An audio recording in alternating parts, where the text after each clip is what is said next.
Alright, so this is a little bit of a new angle in my room. I'm gonna try just recording here. I have you right in front of my window, so great natural light. Baby, can't even see her, but she's on my chair back there, so I couldn't record there today. So we're gonna try out this whole setup and see how it goes today. So let's do this.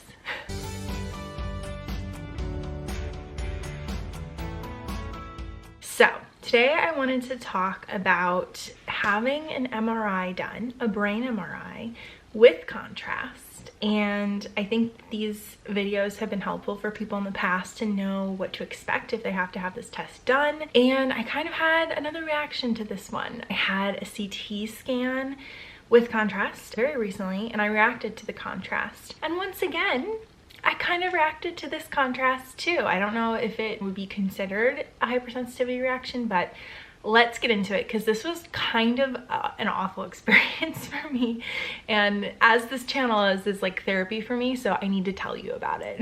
Okay, so I had to get this brain MRI with contrast done from my pulmonologist. He wanted to check for signs of sarcoidosis in my brain. One, based on the CT scan that was done a while ago of my lungs with calcified granulomas. Go check out that video if you want to get the whole story. And then because of my symptom history of really bad brain fog, you know, he said that the calcified granulomas in my lungs could be from sarcoidosis.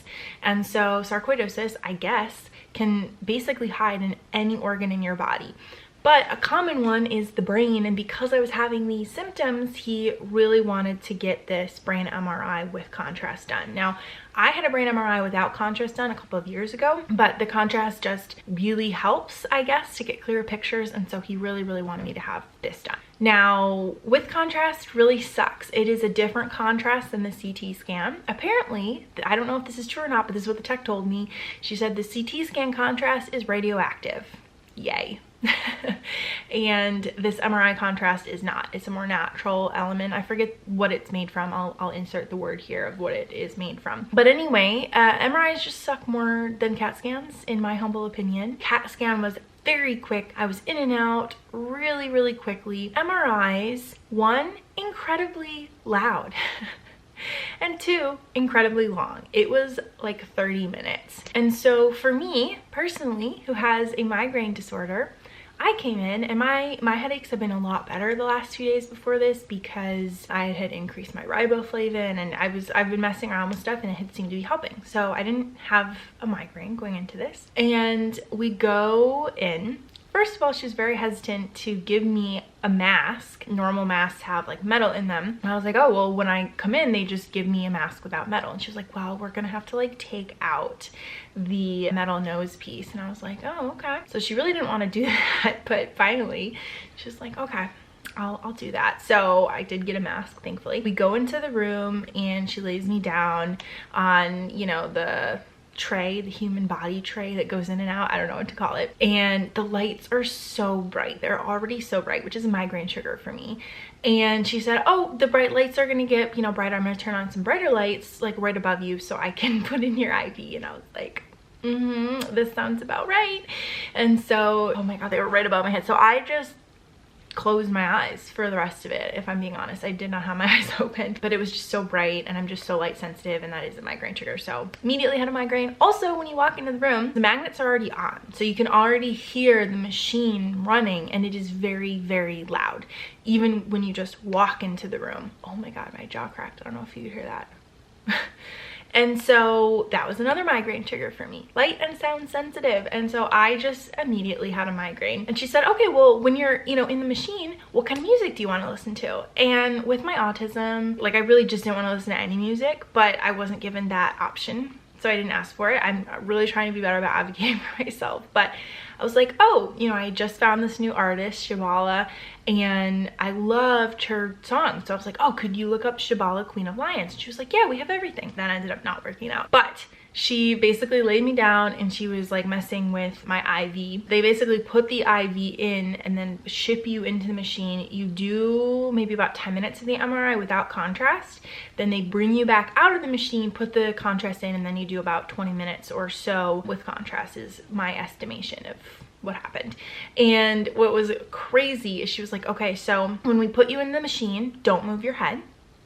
And when we bring you out of the machine to put the contrast in, don't move your head because your head is in the exact right position for the whole time, and we cannot have you move your head or we'll have to start it all over again. And I was like, that is so much pressure. And of course they're talking to you, right? So like when I was in the machine and while the MRI was going, she was like having trouble finding the music. So she was like talking to me through the headphones and the speakers, and you can't move your head. So I was really struggling with how to do that. And then when they roll you back out to put the contrast in, they're also talking to you, but you're not supposed to move your head. A logistical nightmare for me. Anyway, so she, you know, puts the IV in, you know, they put rubbing alcohol on, they're smacking your veins, they made me go like this a ton of times, and they put the IV in, and then they get you all like situated. So they put, usually they'll take the little foam headphones, stick them in, and then put like normal headphones, like bigger headphones over. They did not give me the little ones this time, they just put the big ones over.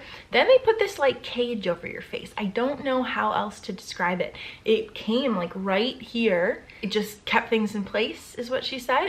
But yeah, she put this like cage around your head, which also keeps the headphones kind of in place a little bit better. And then they kind of, you know, slowly let you go into this tiny, absolutely tiny tunnel. I think there are open MRI machines now and stuff that are a lot bigger. Mine was not. Mine was absolutely like just so tight. And so even though I don't have claustrophobia, I was a little nervous, so I just kept my eyes closed. And she was like, okay, before she rolled me in, she was like, all right, the machine is gonna shake. I was like, okay. Like I've had MRIs before. Maybe there's like a little bit of movement, but that's fine. I don't know. She was like, that's normal. I was like, all right. Well, this machine, I don't know if this machine was super old or what the heck was going on with this machine. There was about 20 seconds where my body, and this is a precision instrument, right? You're not supposed to move, but my body was going like this. And I was like, are we sure this is normal? I mean, I didn't say this out loud, but like in my brain, I'm like, I have never had an MRI do this before. And this was my first time at this MRI location. It was like highly concerning how much I was shaking within the machine. It was absolutely wild. And that's another migraine trigger for me, is like motion and movement. So I was just hitting all of my migraine triggers. And then the music, like I said, they were having trouble getting music. So for a while I didn't have any, and I was like, actually, this is fine. This is great. And then when she came on the speaker to talk to me, I was like, ooh, this speaker is really, really bad. I mean, it was like super tinny. It sounded like it was a super, super old speaker that was just having an awful time. And she's like, well, you know, we can't find the artist that you wanted. Is R&B okay? And I was like, okay. And it was just like when they would hit the high notes, it was like somebody was just screaming in your ear. There was no musicality at all coming out of these speakers. It was so bad. The songs themselves, I'm sure, were great if the speakers were good, but the speakers were just so bad that it was just noise on noise. I should have just like asked for no music. I understand. With my autism, I just have such a hard time doing that. And she already had given me a lot of pushback about just wearing a mask. So I was really struggling with advocating for my needs in this moment. And so I just dealt with it. It was just like I was just in a nightmare situation of just screaming in my ears, and then outside of that you could hear the machine, you know, doing it don't, like it does all these different sounds. And it was just kind of a crazy experience. And then yeah, they pull you out for just a couple, you know, maybe a minute or so to put the contrast in. This one is very interesting. CT contrast makes you feel like you're peeing yourself. This one does not. It was just kind of like a warm, weird feeling. And then they, you know, send you back into the machine, and then you do the rest. One song, it was coming through the speakers okay. Everything else was just screaming in my ears.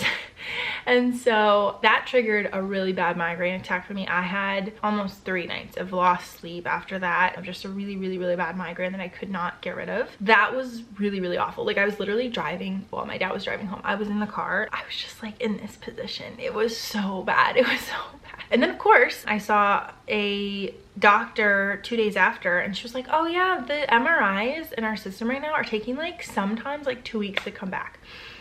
And I was like, I see my doctor in like less than a week. Like they said that if you go within the system, it is really fast. That's why I went to a different location that I'd never been to before, because they told me to. And so fingers crossed that my results are back in time. I have not gotten my results back, but it was rough. And then I walked out of there, and then I looked in the mirror when I was changing, and I had a rash on my chest. It was actually like right about here in 2 places on my chest. I was like, that's weird. and I wasn't there before. So I think I did kind of have a hypersensitivity reaction. I took like a picture in the hallway, but the lighting was just awful. By the time I got home, that rash was gone. Then I had a rash in the middle of my chest, which has stuck around. And then also the IV, I'll insert photos so you can see better, but I have an adhesive allergy. I thought I couldn't really see because with the really bad mask, I was just kind of looking straight up because like if I moved my head down, I couldn't see because the mask was not staying because it didn't have a nose piece. And so I couldn't really see, but I heard her say with the IV when she took it out, I'm gonna wrap this, you know, when you get home, take it off. Usually when they wrap, there's nothing under there, so I didn't know she had kept a piece of adhesive tape, which is actually better than like band-aids and stuff for the amount of adhesive they have on them. I didn't know there wasn't a piece of adhesive left under there. So when I got home, I was like, oh crap, it's been like 20 minutes and I'm gonna have a really, really bad hive allergic reaction. Now this is like 3 days later and it looks awful. It has been extremely itchy. There's humongous welts. It does not look good. So that is frustrating. And I don't know if because I'm having these other rashes on my body, if it like hyper, you know, did the rash on my arm with the adhesive, but boy, does it not look good. Yeah, in the future I need to be like, so I have an adhesive allergy, so as much as we can avoid adhesive, that'd be great. I know we have to keep some on my skin for the IV, but like, you know, as much as we can avoid that, that'd be great. So anyway, then they tell you to drink a ton of water when you go home to flush all of this out of your kidneys as quickly as possible because contrast is just not good for you. I've been doing that, and then I went to acupuncture the next day and she did like a detox for me to try to get it out of my system as fast as possible too. But I definitely still have rashy looking stuff. So again, I don't know if I am having hypersensitivity reaction to this contrast too, even though this was a different contrast, but it was a different rash reaction. My CT scan rash reaction was like on the arm that they put it in. So it's very interesting. I don't exactly know what happened, but I definitely had some sort of reaction to it. Overall, if I didn't have a migraine disorder and had a horrible migraine attack after this, it wouldn't have been as nightmarish of an experience. Just the lights and the sounds were too much for me and were very triggering and put me in a migraine spiral. But it is very, very loud, and if you do have claustrophobia, it would really, really suck. And between the two, CAT scans are much quicker. However, you get a lot of radiation with CAT scans, and with MRIs you don't get any, is my understanding. So there's all these pros and cons, right? But that was my experience with the brain MRI. I hope that it was an interesting story for you, and if you have to have this done, now you know a little bit more about it from a patient's perspective, which always helps me, because if you just Google the test, you never know what comes up and you're like, this is not helpful. So yeah, thanks for listening to my story, my friends. I will let you know if the brain MRI shows anything when I get the results, and I will talk to you in the next video. Bye.